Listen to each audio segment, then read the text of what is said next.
Hi, this is Shane Starr. Another beautiful morning going 0 miles an hour in Los Angeles traffic.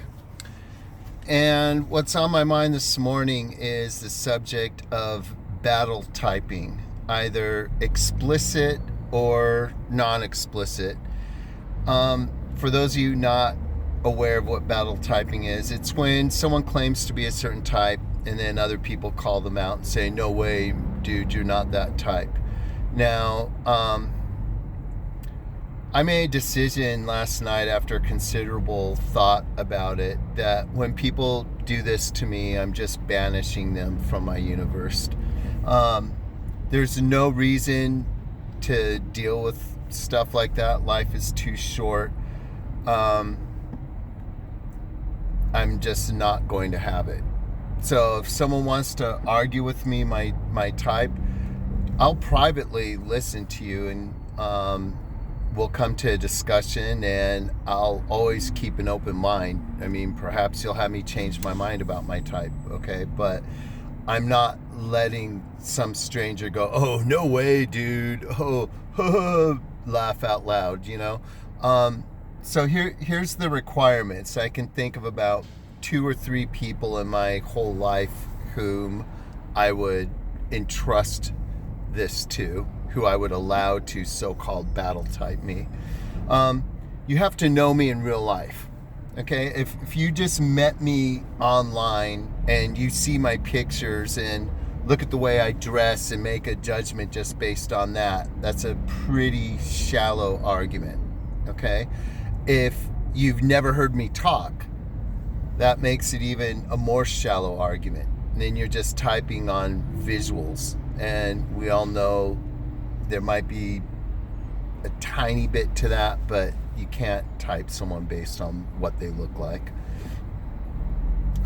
Even beyond that, I think you would have to meet someone in person. There's plenty of people I thought were one type, and then I met them in a socionics meetup group in Los Angeles, and I was like, this person has the whole community duped. I mean, they come across as being one way, and it's hiding who they really are, which is a completely opposite way.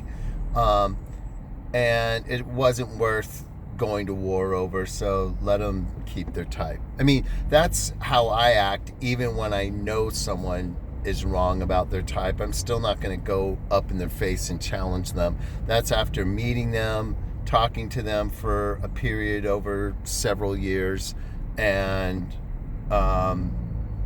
coming to a pretty clear conclusion, not what their type is, just a couple of types what it isn't, and one of which being the one they present themselves as.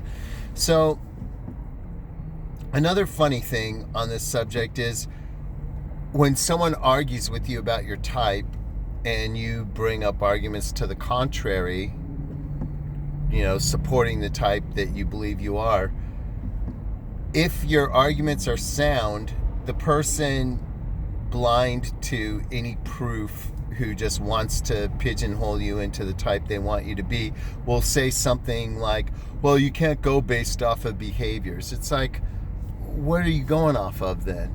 How do you even type someone if you don't base it on behaviors? Oh, well, that's an easy answer. You base on their motivations, what's behind the scenes. Exactly, you just made my point. You cannot possibly know that unless you know the person intimately. And when I say intimately, I mean well. Okay? Did you grow up with me? Did you know me when I was a kid? Did you know me when I was a professional athlete? Did you know me when I was going to college? Did you know me in grad school? Did you know me post-grad school in my party mode? Did you know me as a teacher? Did you know me after I switched paths and got into business and doing real estate? Do you know me now? And when I say do you know me, I mean, do you know me? What do I eat in the morning? What do I do every morning? What are my habits? What are my routines? What do I do in my leisure time?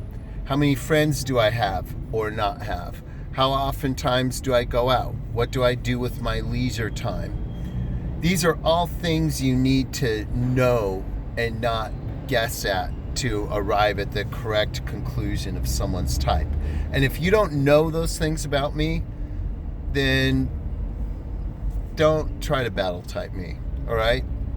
Not that it's a huge threat, but I'll just banish you from my online universe. Simple as that. Anyway, that's all I got for today. I'm out.